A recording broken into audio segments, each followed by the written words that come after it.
লোককে যে যাই বলুক না কেন আমি কিছুতেই কিছু মনে করি না, কিন্তু এটা আমার সব থেকে প্রিয় আপন জিনিস, এটাকে আমার যত্ন করে রাখতেই হবে, এটা আমি কোনোদিন ফেলবো না। এই স্মৃতিটুকু নিয়েই জীবনে বেঁচে থাকতে চাই। আজকে জামাই ষষ্ঠীর দিন না, আজকে আরও খুব মনে পড়ছে। আমার ভাগ্যে আর হলো না কোনোদিন জামাই ষষ্ঠীতে যাওয়া। সবাইকে জানাই শুভ সকাল। তো সকাল সকাল আমি তোমাদের সামনে ছোট্ট একটা ভিডিও নিয়ে চলে আসলাম।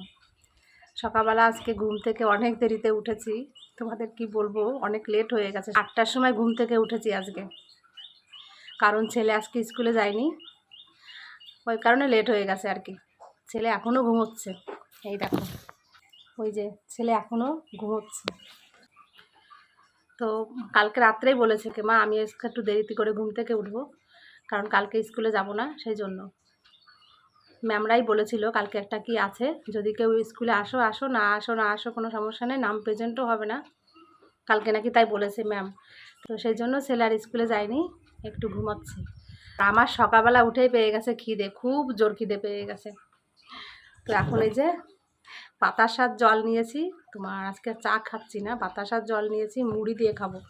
এই যে সাইডে মুড়িও এনে রেখে দিয়েছি।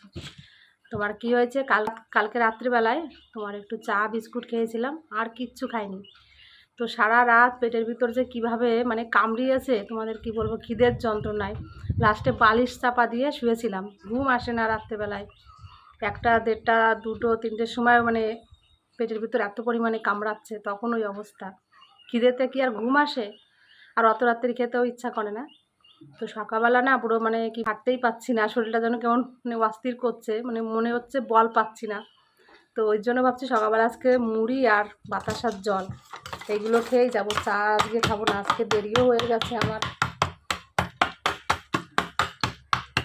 কাকিমারা কি ভাববে তা কি জানি। তো যাই হোক, আমি সকালে তো মুড়ি আর এই বাতাসা খাচ্ছি, বাতাসার জল। কাকিমার বাড়িতে টিফিন হবেই, আর ছেলের জন্য খাবার আছে, কালকে রান্না করেছিলাম সেই তরকারি ভাত সবই আছে, মাছের ঝোল। তো ওটা দিয়েও খেয়ে তারপর পড়তে যাবে, ওর 10টা দিয়ে পড়া আছে। আমি তারপর বাড়ি এসে রান্নাবান্না যাই হোক কিছু একটা করবো।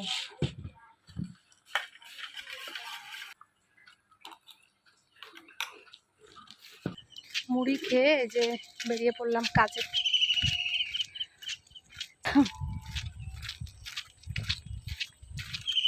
আমি এই বাড়িটাতে কাজ করি, এই কাকু কাকিমার বাড়িতে রান্নার কাজ।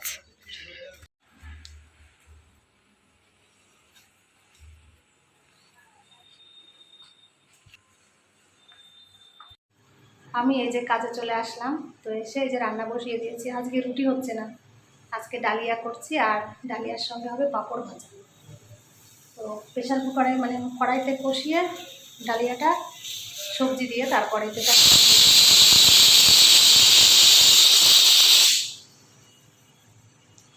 তো তোমরা অনেকে দেখতে চাইছো কাকিমার রান্নাঘরটা। কাকিমার রান্নাঘরটা খুবই বড় রান্নাঘর, এটা সত্যি কথাই, মানে খুব সুন্দর রান্নাঘর, কত বড়।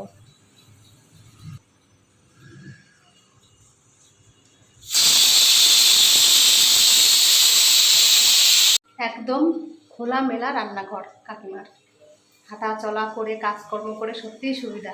এরকম রান্নাঘর না হলে হয় না। আমার বাবার বাড়ির রান্নাঘরটাও খুবই বড়, মানে ঘুরে ফিরে রান্নাবান্না করা যায়, অনেকটাই বড় রান্নাঘর। তো চলো এখন আমি পাঁপড়টা ভাজা করে নিই, ডালিয়াটা হয়ে গেছে। ডালিয়া রান্না করলাম, বেগুন ভাজা করলাম, আমের টক রান্না করলাম, এখন তোমার ছানা তৈরি করেছি, তারপর এখন চা বানাবো। চা বসিয়েছি, এই যে চা বসিয়েছি। তো কাকিমারা ডালিয়া খেয়ে নিই, ডালিয়া রেডি করছে কাকিমা। তো খাওয়া দাওয়া করে তারপর ভাত আর মাছের ঝোলটা করলে হয়, তাই তো কাকিমা? এই হচ্ছে আমার কাকিমা, ভালো কাকিমা। দেখো খাবার কি সুন্দর করে মানে তৈরি করে দিচ্ছে, কাকুকে দিয়ে আসলো, আমার জন্য বেড়েছে, আবার নিজে খাবে। দেখো কাকিমা আমার সত্যি খুব ভালো, তোমাদের কি বলবো, একদম মেয়ের মতনই বলতে গেলে ভালোবাসে আমাকে, তাই তো? কাকিমার না সত্যি কথা বলতে কি ছেলে মেয়ে নেই, দুজন থাকে, কাকু আর কাকিমা। ওই জন্য যখন কাকিমার প্রয়োজন হয় আমাকে ডাকে, আমি চলে আসি। ভালোবাসাটা এমনি হয় না, তাই না কাকিমা? দুজন দুজনকে বুঝলেই সেখানে ভালোবাসা হয়। তো এই দেখো আমার জন্য রেডি করেছে কাকিমা ডালিয়া আর পাঁপড়। তো চলো আমরা এখন ঝমাঝম খেয়ে নিই। বলছি এখন এই যে রান্না বান্না সব কমপ্লিট হলো, এখন রাত যাবো বাড়িতে। তো দেখো আমি কি সুন্দর করে রান্নাঘরটা পরিষ্কার করেছি। আজকে যেহেতু যে ঘর মুছে বাসন মাজে সেই বউটা আসবে না, তো সেই কারণে গ্যাস ট্যাস সব পরিষ্কার করেছি। গ্যাস মোছাটা আমি করি না, যে ঘর মুছে সেই মুছে গ্যাসটা, যাই হোক। তো গ্যাসটা পরিষ্কার করেছি, সমস্ত দেখো বাসন মেজেছি। এই যে রান্নাঘর পুরো চাকাচাক করে রেখে দিলাম। এদিকে টেবিলে খাবার রেডি করে সব রেখে দিয়েছি, কাকিমারা এখানে বসে খাওয়া দাওয়া করে। তো এবার যাবো বাড়িতে। দেখো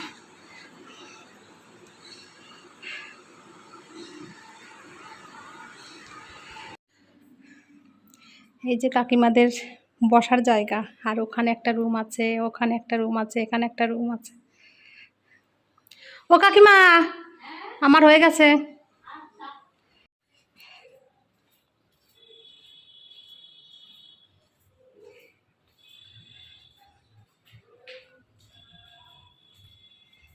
দেখো জামাই ষষ্ঠীর দিনে আজকে সেই গরম আর সেই রোদ দিয়েছে বাইরে, জামাইটা পুরো পেকেই যাবে আজকে।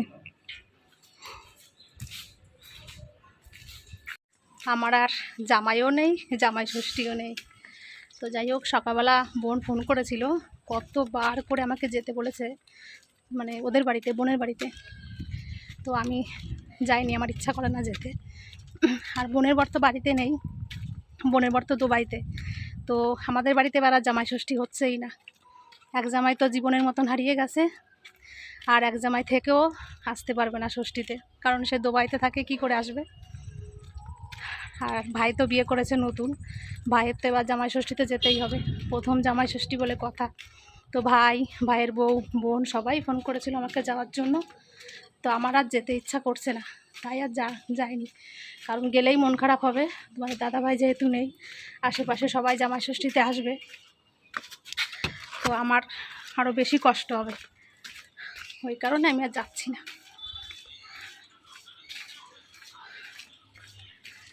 অধম কপালে আর জামাই ষষ্ঠী নেই।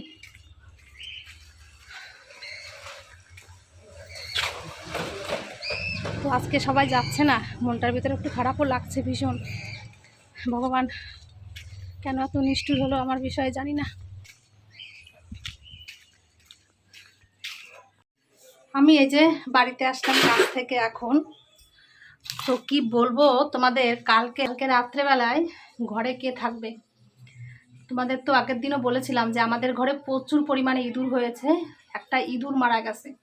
কি গন্ধ, মানে সহ্য করতে পারছি না। কালকে রাত্রে ঘুমিয়েছি, পাখা চালিয়েছি, মানে গন্ধ ময় হয়ে গেছে সারা ঘর, দম ছাড়তে পারি না। খুব কষ্টে কালকে রাতটা কাটিয়েছিলাম।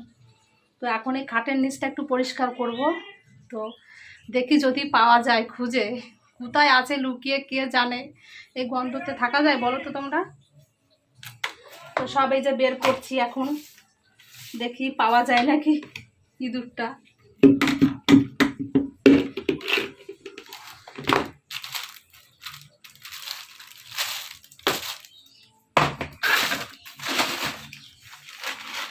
তোমাদের একটা জিনিস দেখাবো, দাঁড়াও।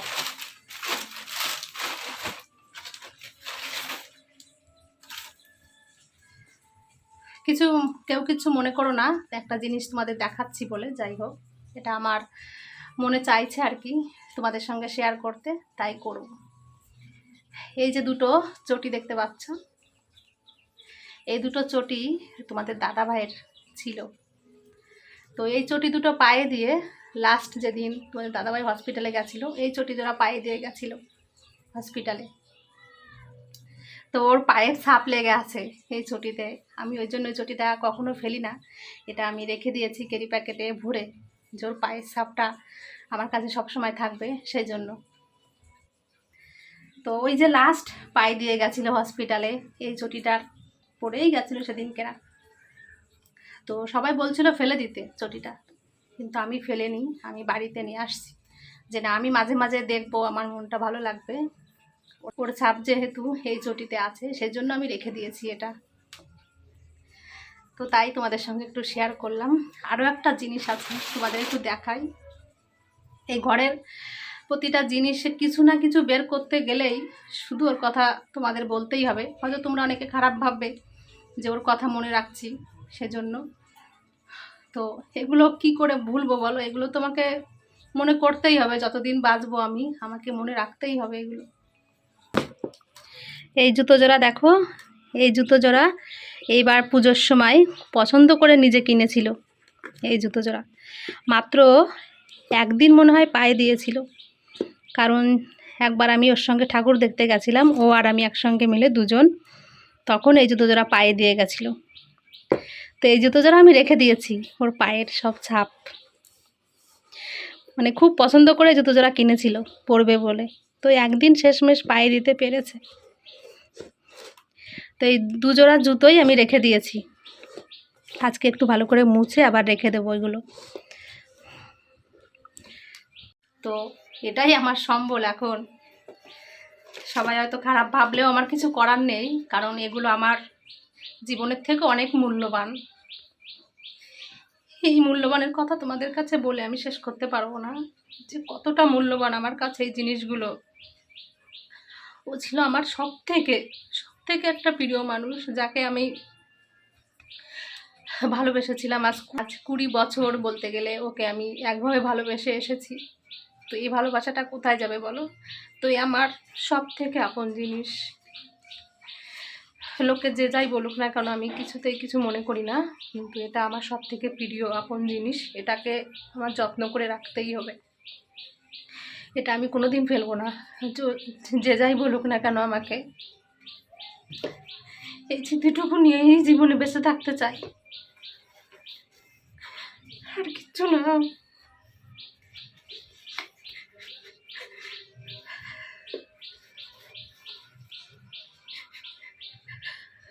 আজকে জামাই ষষ্ঠীর দিন না, আজকে আরও খুব মনে পড়ছে। কাছ থেকে যখন বাড়িতে আসছি সবাই যাচ্ছে সেজে গুজে জামাই ষষ্ঠীতে, আমার ভাগ্যে আর হলো না কোনো দিন জামাই ষষ্ঠীতে যাওয়া। আমরা যে কয়বারই গেছি না কেন, ভোরবেলায় ট্রেনে করে যেতাম। ও আমাকে প্রত্যেকবার যখনই বাবার বাড়িতে যেতাম না কোনো, ভোরবেলায় যেতাম বেশিরভাগই, তো ও আমাকে ভোরবেলায় ডেকে দিত। প্রায় 5টার সময় উঠে আমাকে ডাকতো, বলো ওঠো বাবার বাড়িতে যাবে না। আজকে তাই খুব মনে পড়ছে সকালবেলার থেকেই, যে 5টা 6:30 ট্রেন ধরতাম আমি, আজকে আর কেউ ডাকছে না আমাকে।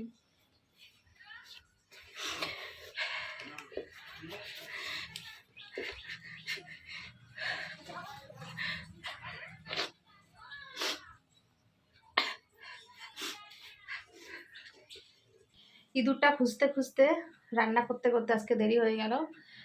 কতক্ষণ ধরে ইঁদুরটা খুঁজলাম যে কোথায় মুড়ে আছে, কি গন্ধ বেরাচ্ছিল, তো কোথাও খুঁজে পেলাম না। খাটের তলা পরিষ্কার করলাম কিভাবে, তাও পেলাম না খুঁজে। তো আর কি করা যাবে, তারপরে স্নান করে কাজকর্ম সেরে স্নান করে এই যে রান্নাঘরে এসেছি। তো এখন এই যে ভাত বসিয়ে দিয়েছি, আর রান্না করব বলতে এই যে মাছ ধুয়ে রেখেছি এখানে। তোমার চিলবর কাপ মাছ রেখেছিলাম, সেই মাছটা ধুয়ে রেখেছি। এটা ভাবছি তোমার বেগুন দিয়ে ঝোল রান্না করব আলু দিয়ে, আর একটু ভেন্ডি ভাজা করব, তাই রান্নাবান্না করব। এখন তাড়াতাড়ি একটু রান্নাবান্না করে ফেলি। ছেলেটা সেই পড়তে গেছে, এখনও বাড়িতে আসেনি। পড়া মুখস্থ হয়নি আজকে, মানে ওখানে বসে পড়া মুখস্থ দিয়ে তারপর বাড়িতে আসবো, ওই জন্য আজকে দেরি হচ্ছে। তোর টিউশনের স্যার ফোন করেছিল আমাকে, তাই বললো আর কি। তো যাই হোক, ও আসার আগে আমি রান্নাবান্না করে রাখি, এসেই বলবে মা খিদে পেয়ে গেছে। এই যে মাছের ঝোল রান্না করেছি তোমার বেগুন দিয়ে আলু দিয়ে, চিলবর কাপ মাছ দিয়ে, রাঁধুনি ফোড়ন দিয়ে মাছের ঝোল রান্না করলাম। আর এখানে তোমার এই যে ইয়ে করেছি, ভেন্ডি ভাজা করলাম, ভাত, ব্যাস হয়ে গেল রান্না। গ্যাসটা মুছতে পারলাম না, জলটা নেই, টাইম কলের জল, যাই হোক বিকালে মুছবো। আর এদিকে ছেলে এই যে বাড়িতে আসলো, এখন স্নান করলে তারপর ভাত খাবো, খুব খিদে পেয়ে গেছে।